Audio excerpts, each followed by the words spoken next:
kali dulu mah bening mah. Yang pertama ikan nggak ada, dulu mah banyak banget ikan.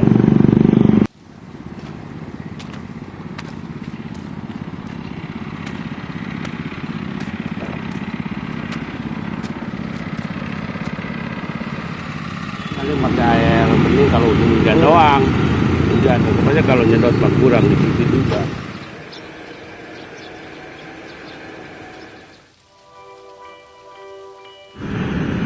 Nggak ada pilihan lain sih.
Tangerang adalah salah satu daerah yang besar dan menjadi salah satu penyangga untuk DKI Jakarta. Berdasarkan posisi geografisnya, Kabupaten Tangerang memiliki batasannya. Di utara, berbatasan dengan Laut Jawa, selatan, Kabupaten Bogor, barat Kabupaten Serang dan Lebak, timur, Kota Tangerang Selatan, Kota Tangerang, dan Kota Jakarta Barat.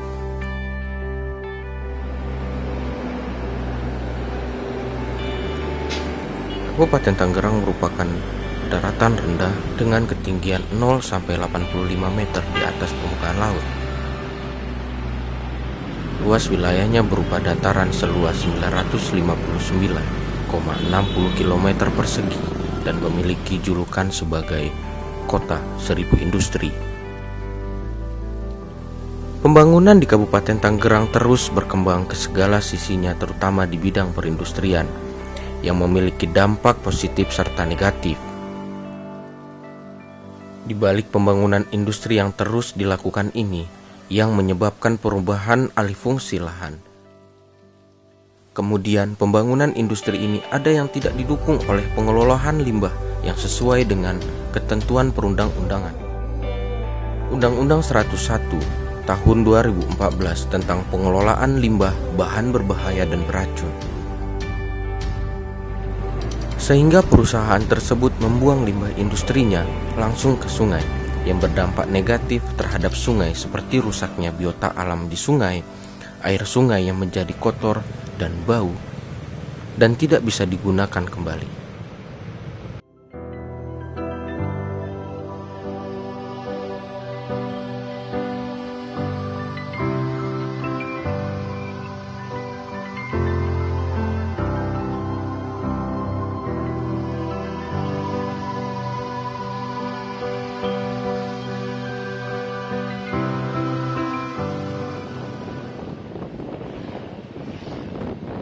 Pada data Kabupaten Tangerang dalam angka tahun 2017, ada 800 perusahaan yang sudah berdiri di Kabupaten Tangerang ini. Limbah industri didefinisikan sebagai limbah yang dihasilkan oleh proses manufaktur atau industri. Banyak jenis limbah berbahaya yang dihasilkan oleh industri di Kabupaten Tangerang. Limbah tersebut dibuang langsung ke sungai di Kabupaten Tangerang, khususnya di Sungai Cirarap. Seperti limbah dari industri tekstil, makanan, sepatu, dan sabun. Limbah-limbah tersebut membuat Sungai Cirarap menjadi tercemar selama bertahun-tahun tanpa adanya bentuk gerakan atau membuat Sungai Cirarap seperti semula kembali. Sungai Cirarap merupakan salah satu sungai besar yang ada di Kabupaten Tangerang. Sungai ini mengairi dari hulu yaitu Legok, dan bermuara di hilir yaitu Sukadiri, Laut Jawa. Sungai Cirarap ini melintasi Kecamatan Rajek, Sepatan, Pasar Kamis, Cikupa, Sukadiri.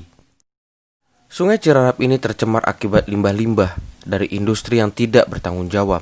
Masyarakat sekitar Sungai Cirarap yang dahulu selalu menggunakan air sungai ini untuk kehidupan sehari-hari, sekarang sama sekali tidak menggunakannya, bahkan untuk menyentuh pun segan. Air Sungai Cirarap sudah sangat memprihatinkan dengan kondisi yang berwarna hitam pekat, mengeluarkan bau yang tidak sedap. Di ujung pintu air juga mengeluarkan buih busa dari limbah sabun yang sudah bercampur di air Sungai Cirarap ini.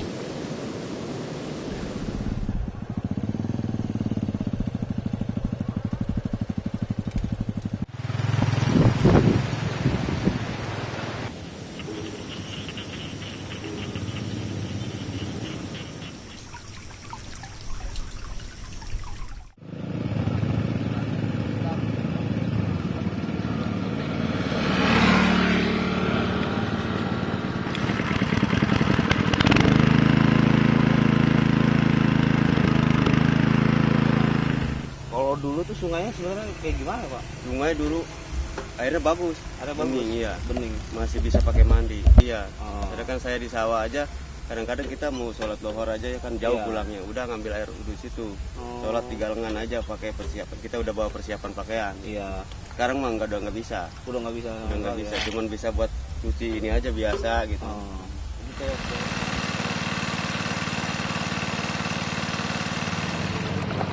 gitu mah.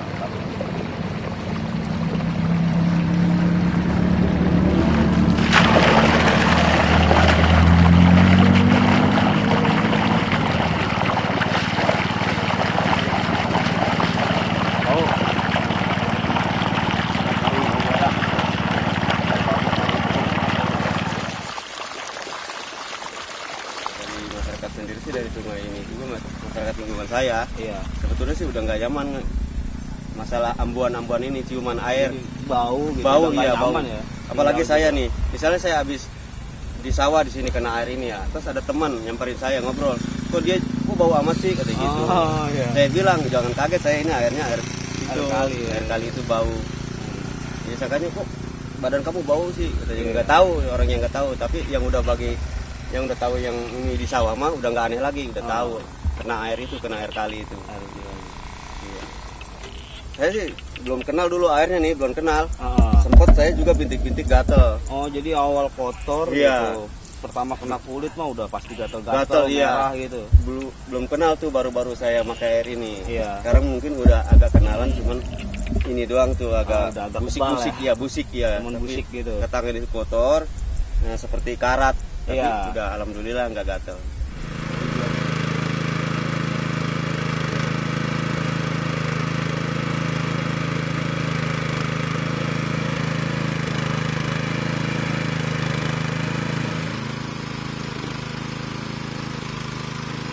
Hambat gitu karena sampah-sampah itu ya, Pak. Iya, diesel kadang-kadang kita nggak dikontrol, itu juga mampet karena itu ada ancuran-ancuran. Kayaknya sih seperti ada gilingan. Iya. Nah, plastik aqua yang bekas giling ancurannya dibuang ke kali. Itu dia yang ngehambatin. Ini diesel.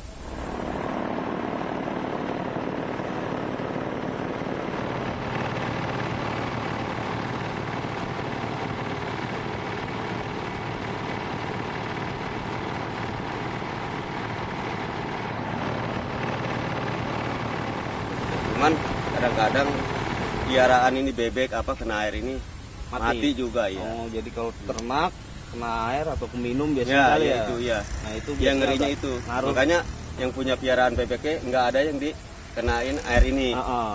Karena takut itulah mati. Mati. Makanya pada dikurung. Heeh.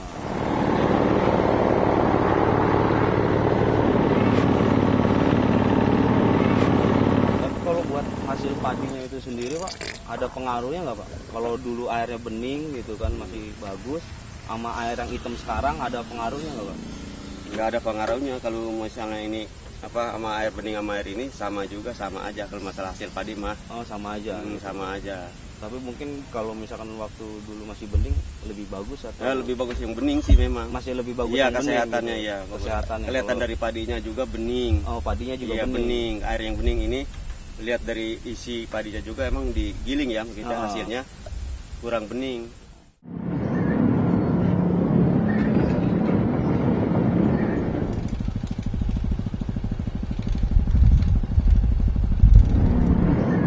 Ini kan ya kalau nelayan kan kalau habis pulang dari laut itu kan buat mandi pada gatal badan, pada gatal-gatal kulit semua kayak gitu.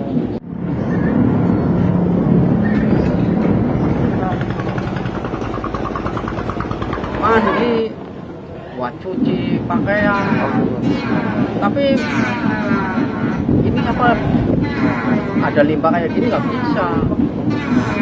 Saya juga mengeluh, nelayan juga mengeluh. Dalam arti ya memang ini pencemaran lingkungan. Karena apa? Nggak bisa berfungsi sih.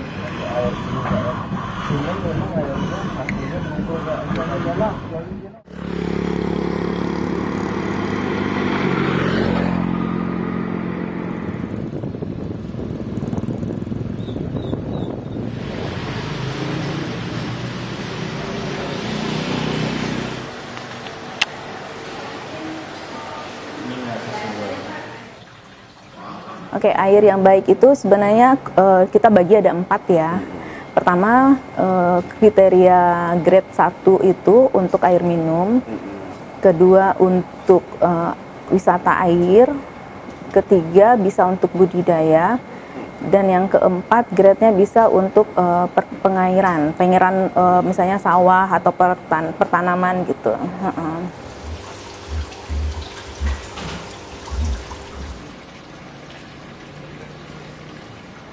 Standar air di sungai ya. Tentunya untuk standar kualitas air yang bagus itu ya untuk grade 1. Untuk kualitas air minum, di mana untuk kualitas air minum itu pH-nya harus alkalin ya, harus di atas 7, lalu tidak ada cemaran mikroorganisme di situ, dan juga tidak ada cemaran zat kimia yang berbahaya. Jadi untuk kualitas bagus, residu ambang batas itu minimal itu 1000 mg per liter, dan residu tersuspensi itu minimal 50 mg per liter. Limbah industri itu akan membunuh ekosistem yang ada di sungai itu ketika batasnya melebihi apa? Jadi cemaran limbah dari limbah industri itu merupakan cemaran kimia ya. Nah, cemaran kimia itu mau nggak mau akan cepat membunuh organisme gitu. Misalnya karena dia menimbulkan senyawa amoniak dan zat beracun lainnya. Jadi seperti ikan tentunya juga tidak akan bisa hidup di air yang sudah tercemar di cemaran limbah kimia.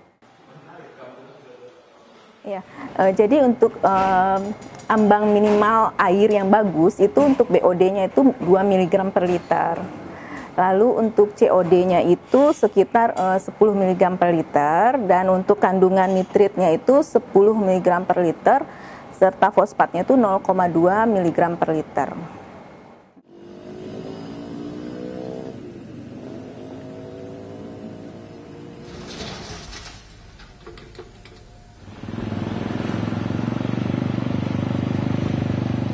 Kalau keluhan dari masyarakat sebenarnya banyak sekali ya, terutama tentang airnya asin, berbau, terus berwarna agak kekuningan.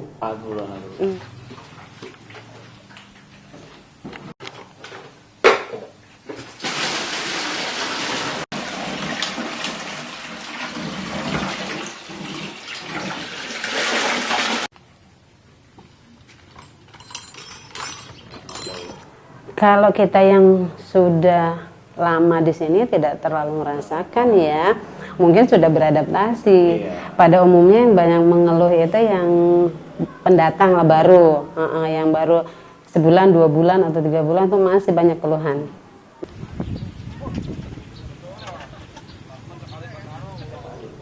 Kita menggunakan paling untuk mandi, cuci karena keterbatasan air bersih. Disebut tidak layak pakai sih sebenarnya mah airnya. Iya, kalau menurut saya pribadi sih, karena 2 hari saja air itu sudah kuning. Iya, jadi ke kulit, bahkan ke gigi pun kalau kita ke dokter gigi ya, untuk wilayah perumahan Rajek ya, itu ada timbul bintik-bintik putih di gigi. Nah itu karena zat kapurnya terlalu tinggi, jadi merusak email ya, permukaan gigi. Nah itu merusak airnya. Untuk kulit pun sama, rambut sama.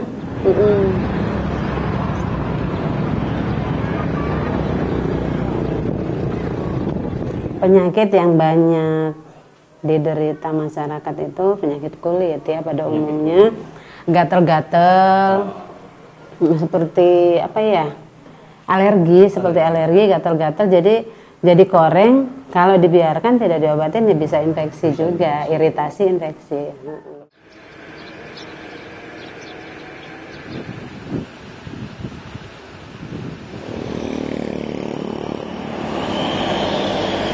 Apa yang salah Kang dengan Sungai Cirarap ini? Sungai Cirarap nggak salah. Nggak ada yang salah. Sungai Cirarap nggak salah. Yang salah adalah manusianya. Manusia yang hidup di sepanjang aliran Sungai Cirarap. Harusnya kita semua berpikir, dan hari ini bukan hanya sekedar segelintir orang saja yang memikirkan tentang Sungai Cirarap, tapi harusnya semua orang, mulai dari yang paling muda sampai dengan yang paling tua, kita berpikir bahwa kita sangat membutuhkan sungai. Dan sungai itu sangat berarti sekali buat kehidupan. Nah, seharusnya semua manusia seperti itu berpikirnya. Ketika sungainya rusak seperti ini, sebenarnya kita dalam posisi yang sangat-sangat rugi. Banyak. Di Indonesia ini regulasi tentang itu tuh banyak. Ada banyak regulasi yang ditetapkan oleh pusat, pemerintah pusat, yang ditetapkan oleh pemerintah provinsi, yang ditetapkan oleh pemerintah daerah. Misalkan aja ada perda tentang IPLC, gitu kan, izin pembuangan limbah cair. Tapi apakah itu efektif? Apakah itu dijalankan? Itu yang terkecil aja, perda aja dulu. Ternyata kan itu juga tidak dijalankan. Sekarang tiba-tiba kita lihat di sepanjang Sungai Cirarap ini ada ratusan industri yang berdiri begitu saja, kayak gitu kan. Walaupun mereka dapat izin, pastinya mereka juga melalui proses seperti AMDAL, kayak gitu loh. Nah, pertanyaan saya, gimana proses AMDALnya ya? Kok ujungnya sungai kita malah seperti ini, kayak gitu? Ya kan? Gimana juga proses untuk IMB-nya, kayak gitu kan? Kok bangunannya bisa di pinggir-pinggir sungai, kayak gitu loh? Bagaimana proses kajian-kajian yang itu merupakan urutan untuk mendapatkan izin dari pemerintah. Nah, faktanya hari ini kita lihat Sungai Cirarap seperti ini, dan ini sudah bertahun-tahun, berpuluh tahun ini seperti ini, gitu loh. Ya, pemerintah masih bermain-main, industriawannya juga apalagi masih sangat bermain-main, bukan lagi bermain-main ya. Mereka dengan prinsip ekonominya mengeluarkan modal yang sekecil-kecilnya untuk mendapatkan hasil yang sebesar-besarnya, ya jadinya begini. Kalau mereka buang, mereka berpikir kalau mereka buang kepada pihak ketiga yang berizin, misalkan, ini kan masuk kategori limbah B3 cair misalkan, itu dihitung per kilogram, ya, dihitung per ton, berapa biayanya segala macam, kan mahal tuh. Daripada dia bayar mahal untuk itu, bagian dari investasinya mereka mahalnya itu gitu. Mendingan dia buang aja. Nah, ini kan cara berpikir yang salah. Sadis, bukan salah lagi kalau kata saya kayak gitu. Cara berpikir yang sadis, padahal ketika dia dapat keuntungan untuk apa sih? Dia dapat keuntungan banyak, dia dapat uang banyak. Keuntungannya dan uangnya untuk apa? Untuk kehidupan yang damai, yang sejahtera, yang sehat walafiat. Lah gimana bisa hidup sehat walafiat kalau kondisi sungainya seperti ini?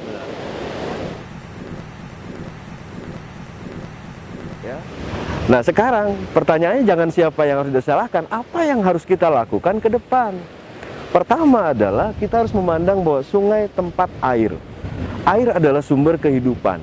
Nah, jika semua orang mulai berpikir seperti itu, maka saya yakin sungai akan mulai jadi perhatian. Seperti halnya Citarum, kayak gitu kan. Mana ada kita lihat penegakan hukum lingkungan hidup di Citarum kan sulit sekali kayak gitu loh. Tapi ketika semuanya bergerak, elemen masyarakat bergerak, TNI bergerak, sama-sama bersatu padu untuk menyelesaikan persoalan sungai, dibekali oleh Kepres, keputusan presiden misalkan, turun semuanya kan, dan menganggap bahwa sungai memang sumber kehidupan, dan memang sumber kehidupan. Kenapa kita mengotori sumber kehidupan kita? Kenapa kita merusak dan mencemari sumber kehidupan kita gitu loh?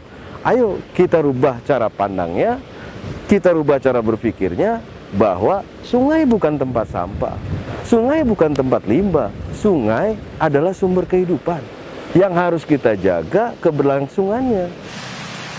Apapun yang kami lakukan di Sungai Cirarap tidak ada apa-apanya, hanya secuil, hanya sedikit.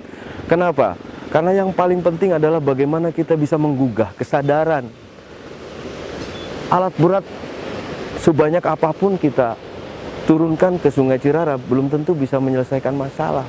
Laboratorium terkeren seperti apapun kita datangkan ke Sungai Cirarap belum tentu menyelesaikan masalah. Aparat penegak hukum kita datangkan sekalipun yang banyak semua ke Sungai Cirarap belum tentu juga menyelesaikan masalah kayak gitu loh. Yang paling penting adalah sekarang kita gugah dulu semuanya. Yang tadinya cuma ngelihat sungai gitu, sekarang harus sudah bisa megang air sungai. Dari megang air sungai memperhatikan lagi, loh kok gatal-gatal, kenapa bisa gatal-gatal? Mulai bertanya-tanya apa penyebabnya dan lain sebagainya. Dari situ baru kemudian kepikiran, ini nggak benar, ini ada yang salah. Nah, kalau semua orang sudah berpikir seperti itu, saya pikir tidak lama lagi Sungai Cirarap akan jauh lebih baik ke depan.